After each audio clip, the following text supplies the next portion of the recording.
Right, you might say, what on earth is going on there? Well, what we had with this rear end were a couple of situations where it was all pushed out of shape, and it had had an accident on this right-hand side, which I've just about got all sorted out.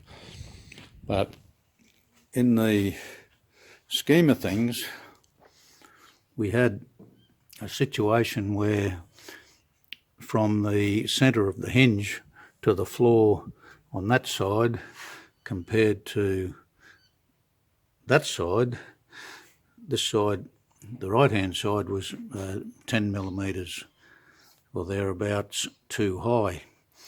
So what I did was got this porta power out underneath the door of the garage, and I've pushed that down, and we've got that two sides even to the millimetre there.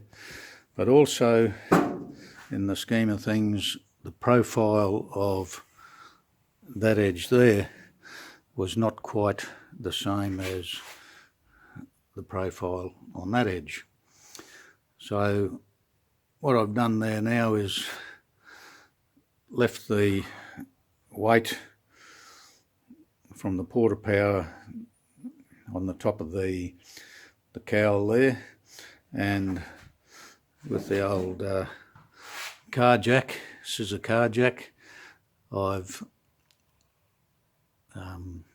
put a little bit of weight on the underside there and brought that up pretty much to the correct profile. So I've taken a profile with the profile stick there and transferred it over to there, and what we've got is pretty much the right profile. Whilst the profile is right, that gutter edge needs a little bit of straightening out to align it or get it aligned with the outside edge.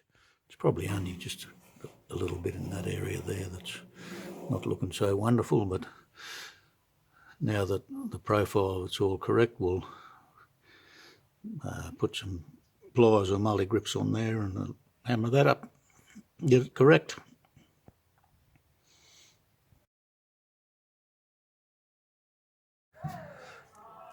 Right, I'm continuing to work on this rear body tub. Found an interesting little surprise from the factory where they'd put this bulkhead in, and on one side it was actually at least an inch further back on the right-hand side than it was to the left. The left-hand side being the correct position, but yeah, it's just amazing just how rough and ready they were at the factory with these things.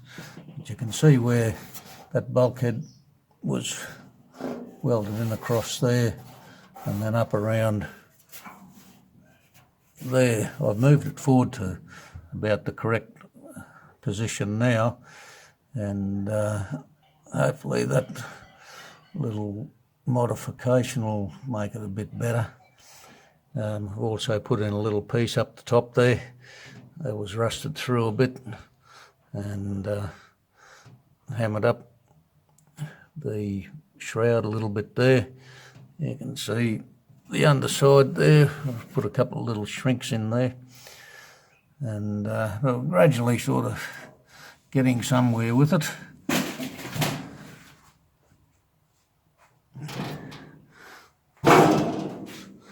On the outside, I've put a little bit of that fiberglass filler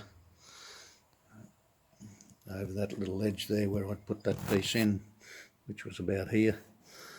It's only a skim really, but I'd rather put that stainless fiberglass reinforced stuff in there over the wells, a little bit more waterproof. But yeah, all in all, that back end's starting to take a bit of shape now to where it should be.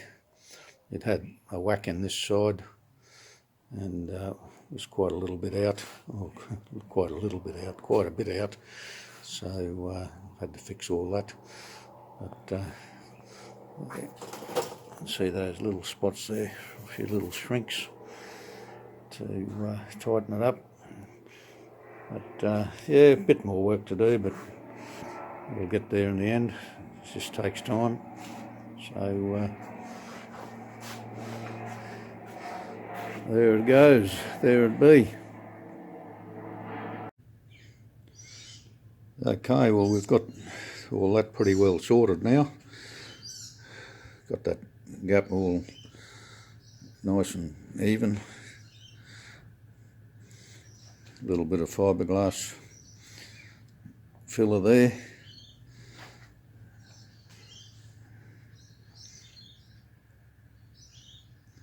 So pretty happy with that.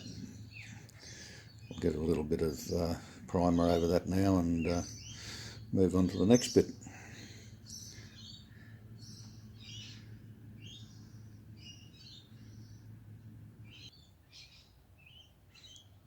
Looking from the other end.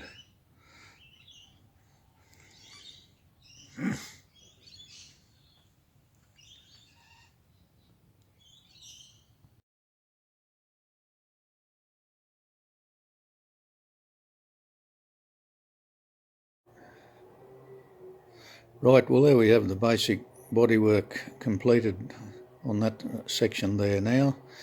The rest of the little bumps and what have you, that'll all be taken care of in the painting process. But generally speaking, we've got the shape of it pretty right there now. Took quite a lot of work that to get that into shape. But just looking there at the camera now, I can see just a little bit of an imperfection there that I'll hammer that up, get that a bit closer. But it's all pretty smooth, and a bit of primer filler will take care of the rest of it.